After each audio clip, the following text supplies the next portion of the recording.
کر سکتا ہے؟ عدل کی ڈیفینیشن میں ہم آئیں تو اس کا تعلق عدالتوں کے ساتھ ہے، نظام کے ساتھ ہے، یا ہر شخص کے ساتھ ہے؟ عدل ایک ایسی خوبی ہے جس کا تعلق ہر بندے کے ساتھ ہے، خواہ وہ گھر کا سربراہ ہے، محلے کا سربراہ ہے، علاقے کا یا ملک کا۔ صحیح۔ اس کا تعلق صرف عدالت سے نہیں ہے۔ ٹھیک ہے۔ انسان اپنے گھر میں بھی توازن اور تناسب قائم رکھے، اپنے بیٹے اور بیٹی کے درمیان عدم تفریق ہو، حقوق کی برابری تقسیم ہونی چاہیے۔ صحیح۔ لیکن جو عدالتیں ہیں وہ تو اپنے فیصلے سنائیں، لیکن جو گھر کا سربراہ ہے وہ ایک برابری رکھے پورے رشتوں میں، ہر چیز میں۔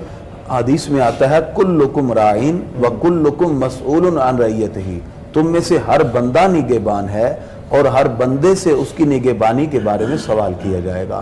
اس میں صرف حکومت یا کسی عدالت کے سربراہ کی بات نہیں ہے، کلکم راعین، ہر بندہ نگہبان ہے۔ جو گھر کا سربراہ ہے وہ اپنے گھر کے اعتبار سے راعی ہے اور اس کو جواب دہ اپنے گھر کے اعتبار سے ہونا ہے۔ جو محلے کا سربراہ ہے وہ محلے کے اعتبار سے راعی ہے، اس کو اس کے اعتبار سے جواب دہ ہونا ہے۔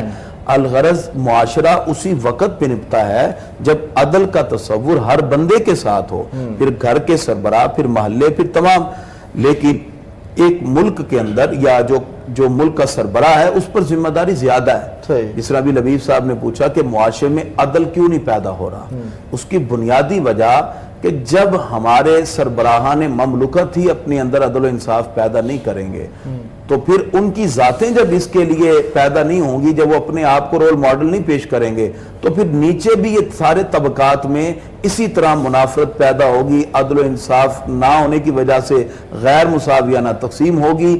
اگر حضرت فاروق اعظم رضی اللہ تعالیٰ عنہ کی بات سننے کے لیے کوئی تیار نہیں ہوتا، امیر المومنین ہے، کیوں؟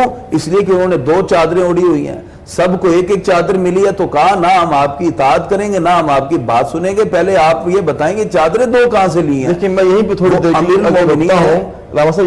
دیر کے رکیں تو آج تو کسی میں اتنی جرت بھی نہیں سوال کرنے کی، اس کی تو جواب دینا تو بڑی دور کی بات ہے، سوال ہی کوئی نہیں کر سکتا کہ اپنے حاکم کے لیے کہ آپ کے پاس 2 چادریں کہاں سے آئیں، وہی بات 2 گاڑیاں کہاں سے آئیں، 2 گھر کہاں سے؟ گاڑیوں کی بات نہیں، آج کل تو بہت ساری گاڑیاں پوچھ نہیں سکتے، سوال ہی کوئی نہیں کر سکتا۔ اس دور کے لوگوں میں کیا جرت تھی، جذبہ تھا، یا غیرت ایمانی تھی جو آج ختم ہوتی نظر آ رہی ہے؟ یہ سارے جذبات اور یہ ساری کی ساری غیرت پیدا کرنے والا ہمیشہ حاکم وقت ہوتا ہے، کیونکہ فاروق اعظم رضی اللہ نے اس کو برا تو نہیں منایا۔ میں آپ کو چھوٹی سی مثال پیش کرتا ہوں۔ نبی کریم صلی اللہ تعالی علیہ وسلم بدر جا رہے ہیں، آقا علیہ الصلوۃ والسلام نے ہر اونٹ پر 3 بندوں کو متعین کر دیا، باری باری سوار ہوں۔ سرکار دو عالم علیہ الصلوۃ والسلام جس اونٹ پر ہیں، سرکار کے ساتھ حضرت علی مرتضیٰ شیر خدا رضی اللہ عنہ، حضرت مرثد غنوی رضی اللہ تعالیٰ، 2 صحابی سرکار کے ساتھ ہیں۔